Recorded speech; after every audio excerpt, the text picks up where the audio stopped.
ассалому алайкум ва раҳматуллоҳи таоло ва баракоту ба кулли бинандагони шабакаи садои умед ва ба кулли нафароне ки моро дастгирӣ мекунен. Миннатдор ҳастем ки наворҳои моро паҳн мекунен.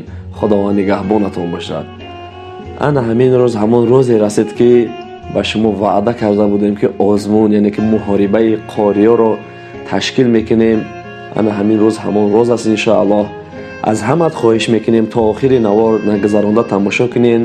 ва дар инҷа шарту шароитҳои чӣ гуна дар озмун иштирок кардан ва озмун дар куҷо мегузарад, дар озмун чӣ қадар маблағ аст ва чӣ кор кардан дар кор, киҳо мебиёяд дар озмун, ҳама инҳоро иншоаллоҳ баҳратон мерасонем. хуб гӯш андозен ва тайёрӣ бубинем ки ана ҳамин рӯзҳои наздик озмунро сар мекунем. хеле иншоаллоҳ мукофотпулии калон баҳри тамоми қорибачаҳо ва инсонҳое ки овозҳои хуб доранд, мукофотпулии шуморо интизор аст иншоаллоҳ. бародарое ки дар комментариҳо дар ватсап, имо, одноклассники менависанд ки то вақте ки озмуни қориё мекунӣ биё дар Русия, ки чунки дар Тоҷикистон барояд зарар меоранд, яъне ки манд аст. бародари ҷон, алҳамдулиллоҳ ман дар дохили Тоҷикистон ҳастам. инам суҳбати исломӣ кардистам, худтон дида истодаен. то имрӯз ягон кас мара нагуфтааст ки ту бародарӣ корта накӣ, на аз тарафи давлат, на аз дигар ҷой. на таҳдидам накардиям бародарҷоно. ва мегӯянд ки туриш дорӣ ва қориё дар оҷа мебиёянд, мисол ояте мехонанд аз тарафи давлат манд аст. бародарҷоно ин сухана нагед. мо ҳама мусулмон ҳастем, Тоҷикистон худ ҳама мусулмон аст. ин озмуни қориё ин ҳам як пешравии давлати мо ҳаст, пешравии дини мо ҳаст. давлат ҳеҷ гоҳ сархтира ба як шаҳрванди худаш намехоҳад. ва иншоаллоҳ бо сари баланд ина мо ҳамин озмуни қориёро мегузаронем. бо худтон мебинед. ҳар фикрҳои ноҷо накунед ки давлат ира дар ислом суҳбат мекунад, зарар меорад, ё ки қори аст ё дар зарар меорад. дар касе зарар намеорад, алҳамдулиллоҳ. ҳар касе дар ки зарар биёрад, ӯ аз феъли худаш, аз рафтори худаш аст, аз забони худаш аст. ҳастанд бисёриҳо дар ислом суҳбат мекунанд, вақте суҳбат мекунанд аҳамият наметиҳанд дар гапзании худашон. ба касе кор нагир, на касеро сиёҳ кун. ягон кас ба ту коре намегирад. фақат наворакҳои хита кун, кори хита давом додан гир. дар ҳаққи ватан фикрҳои ноҷо накунед. алҳамдулиллоҳ ман дар дохили Тоҷикистон ҳастам. то ҳол ягон кас ба ман нагуфтааст ту решатро бигир, ту озмун нагир, қориё накун. ягон кас ба ман ягон чӣ нагуфтааст, алҳамдулиллоҳ. иҳо мехоҳанд обрӯи ватан боло хезад, обрӯи исломи худмон боло хезад. қорибачаҳоро мебиён иншоаллоҳ мешинам, як обрӯи ватани мо аст, худо хоҳад. хуб, мегузарем ба озмун ки озмун чӣ гуна мегузарад. дар озмун бояд ки шумо чӣ кор кунед. дар озмун мо пешакӣ мегӯем тона ки таҷвиди хуб, қориёе ки таҷвиди хуб доранд ва инсонҳое ки таҷвид надоранду аммо овози хуб доранд, онҳо ҳам шумо ҳам метавонед ки дар ин озмун иштирок кунед. вақте ки шумо мебиёед мехонед, мо асосан таҷвид нигоҳ мекунем. таҷвидат сус бошад, якум, дуюм, сеюм. мисол якум раунд, дуюм раунд, мисол баъд аз як моҳ пас шавад, мумкин аст 2 моҳ пас шавад, сеюм раундаш то ҳамин муҳлати як моҳ ё ин ки мумкин 10 рӯз 15 рӯз пас гузарад, то ҳамин вақта ту таҷвиди худро хуб мекунӣ, тайёр мекунӣ, баъд меоӣ. дар озмун омада як сура аз Қуръон, як 4-5 ояте аз сураи Қуръон, мисол кадом сураеро ки мехонем 5-6 оятша мехонем ва як нашиди тоҷикӣ. фаромӯш накунед, як нашиди тоҷикӣ ва як ояте аз Қуръон. худтон мефаҳмед ки барои чӣ ҳам оят мондагӣ ҳастем, мисол ҳам нашид мондагӣ ҳастем. хаб иншоаллоҳ ки бо мефаҳмонамтон. ҷои аввал 15000 сомони тоҷикӣ, ҷои дуюм 10000 сомон, ҷои сеюм 5000 сомони тоҷикӣ ҳаст барои ана ҳамин қорибачаҳое ки дар ин озмун мехоҳанд ки иштирок кунанд. ва ин озмун бо дастгирии бародарое ҳаст ки хоҳиш карданд ки озмунро ташкил кунем ва саҳми худшонро мегузоранд барои қорибачаҳо. иншоаллоҳ ки рӯзҳои наздики мо озмуна шурӯъ кардем. баъд шумо метавонед ки кӯмаки худтонро бирасонед ва ҳаракат кунед. қорибачаҳо маҳорати худтонро биёед нишон битиҳед باز هم میگویم آزمون در داخل تاجیکستان میشود، در یک زال گرفتگیم در زال میشود. شما اومده انم که اشتراک میکنین، ای پیش آواز زنده قطعی ای پیش میایستید. چه خیلی که مثال تالانت اوکراین دیگر جوش تگی هستند، مثال سه کس وای برآمد میکند، شما اومده انم که میکروفون ها کلانکا برآمد میکنین. ما اینجا شتگی مثال ما سودیا بگیم، ما سودیا هستم، آواز، طرز خواندن، متن همه یا را نگاه میکنم. و قاری عبدالخلیل جان که قاری به نهایت تجوید خوب دارد که در 6 ماه قاری کل قرآن شده است مرتب. و از قاری میرزا محمود جان اینجا در مثال سودیا بگیم برای تجویدهای شما رو نگاه میکنند. تجوید خوب، تجوید نگاه میکنیم و آواز خوب رو هستن شخصیت هایی که تجوید خوب است و آوازش نه. ای تجوید شاید که گذاری برادرم. هر هفته در یک هفته 2 بار آزمون رو تشکیل میکنیم، 10 نفری قبول میکنیم. 10 نفر قبول میکنیم برادرای عزیز.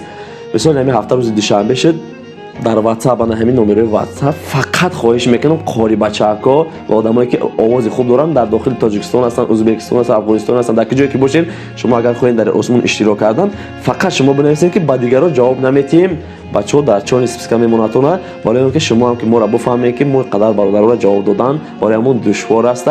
فقط کسی قاری در همین واتساپ نویسه که ما قاری هستیم، تیار هستیم، میبینیم اشتراک میکنیم، انا همین قگاب نویسین، تمام.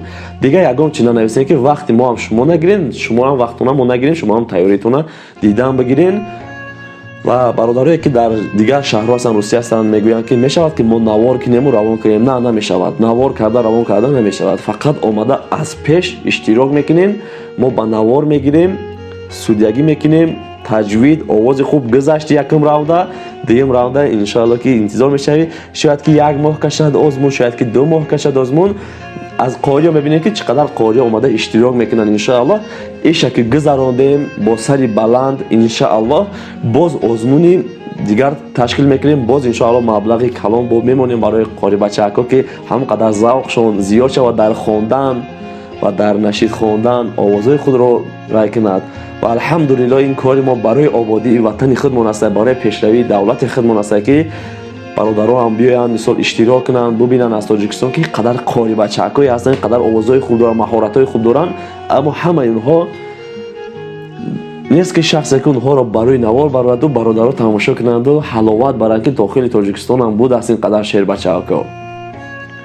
خواه از خوجند هستی، خواه از کلاب هستی، از پامیر هستی، از دوشنبه، از وحدت، از قرغان تپه و دیگر همه جایی که باشی که هر یکشان نام نگیریم، از کجای تاجیکستان باشی، خواه از افغانستان همسایه دولت ما، خواه از ازبکستان، خواه از ایران، مسلمان برادر مایی، میتونی بیای در آزمون اشتراک کنی، مهارت خودتون بسنجین. آزمون در شبکه انا همین صدای امید میگذرد و قاریا قطع صحبت میکنیم، یعنی که میپرسیم از کجا هستن، از کجا نیستن. همه این معلوماتش در شبکه کلید اسرار ما، انا همین شبکه سر که داتاگی ویدیو در کامنتر میگذارم، در اومده آبونه شوین تا اینکه از قاریا قفا نمونیم، بشناسین از کجا هستن، چی کاره هستن، با چی کار مشغولن، همه اینها رو یعنی که بفهمین. در همین شبکه میشود حرکت میکنیم. با هستن برادرایی که دستگیری میکنن برای این آزمون رو، یعنی که سرپرستی میکنن کاری ما رو. خب انشاءالله که ما با سری بلند از این آزمونی خیلی و خیلی کلان میگذاریم و انشاءالله با بغرض این قدر مبلغ ها با من پدرکوهی از نام صدای امید با قاری بچه‌هایی که در همونجا میبیان انشاءالله اشتراک میکنن، پدرکوه تیار هستن انشاءالله که پدرکوهی تعب دلتان را هدیه خواهیم کرد. و از همه مردمی که الحال ما رو تماشا کرده ایستاده است، فقط از شما یک کف دعا خواهان هستم، در حقم دعا بکنین. رحمت شخصانی که مرا شیطان میگین، شخصانی که مرا دجال میگین، بدبخت میگین، روسیا میگین، حرامخور میگین، هر چیزی که میگین و شما هم رحمت میگویم. خداوند نگهبانتان باشد که این سخن شما برای ما ثواب میبیاد، نه اینکه گناه. حقارت میکنین به من نمیبیاد، به خودتون میرود. خب بگذار که شیطان بگن شیطان باشیم. خیلی مرا همه آدمایی که میدونند و میشناسند با من رفت آمد دارن، همونا پسند های برای ما. همین سبب دوستان عزیز بازم که جای آزمون رو نفهمیدین، در کامنتر هست، همین کامنتر برای شما هست که شما داخل شوین، نویسین، همش نویسین. مثال من با میخونم که جایی که من خطا کرده باشم با یک نوار دیگر کرده برای شما میفهمونم. بازم میگم روزهای نزدیک ما روزو ساعتش انیق میکنیم و من با قاریا صحبت میکنم. همین واتساپ نویسیم ما صحبت میکنیم. 10 نفر تقیق قبول که کردم من خودم می نویسم تو فقط شما بنویسید. من مثلا شما را 1 هفته 2 هفته 3 هفته که جوابم که ندادم بدون اینکه من 10 تا شما قضیه صحبت کردگی هستم همین 10 تا قبول میکنم. بازی بعد این برنامه با 10 تا دیگه قبول میکنم. ان شاء الله همه وقت با شما در علاقه هستیم و همه وقت میتونیم بیاین در آزمون اشتراک کنین. یکم گذاشتین باز دوم است. دوم با این بغض این قدر مبلغ گفتم که مکافات پولی برای شما هست برادر جان. ان شاء الله که آزمون را خوب باید که گذرانیم با سطح عالی. خیلی که برادرای ما خواهش کردگی هستن همون خیلی میگذرانیم ببینن که وطن ما یگام قاری را یگام آدمایی که مثال در وطن برای وطن و برای ملت خدمت میکنن ضرر نمیارن. هیچ ضرر نمیارن. الحمدلله جنابمون مسلمان از خود دست میگه که ما اهل مذهب هستیم و مسلمان هستیم. ما مسلمان که باشیم البته که نوارای اسلامی خودمون رو میکنیم و کسی که در حق ما چه فکری میکنه کاری نداریم و کسی که در ما اطیعت میکنه کاری نداریم. بسیاری میگویند که بی قدر اطیعت ها در زید شده است چرا جواب نمیدی؟ چرا جواب شما تیمخی برادر جان؟ چرا همیشه بگین رسول الله صلی الله علیه و سلم وقتی که در دین اسلام که خدمت میکرد دشمنان سنگ میزدندش اما چیکار میکرد؟ اونها رو بازم به سوی خود دعوت میکرد. ما هم چیزی میگن نمیگن کاری نداریم. بگذار ما رو حرام کار گوان بگذار ما رو دجال گوان همه چیزی که میگن هم ما راضی هستیم. وقتی راه خدا که بر اومدی البته که سنگت میزنن ملامت میشنوی دشنو میشنوی دجال و شیطان همه چی میگن تا وقتی که در راه خدا بر اومدی اهم سبب چیزی که میگن ما راضی هستیم. یگام تشریح یگام گپی بدی ندارم فقط به حقشون دعا میکنیم که خداوند به همین زندگیشون هدایتشون که وقتی مردن تو دیگه اون را نمیبخشی یعنی که وای مرا دشنم کرده اگه تا من نبخشم خدا نمیبخشد. همین سبب دعا میکنیم که خداوند در زندگی پیش از مرگ اونها را هدایت کند. این هم بود نوار امروزه ما برادر عزیز در حق ما با دعا باشین.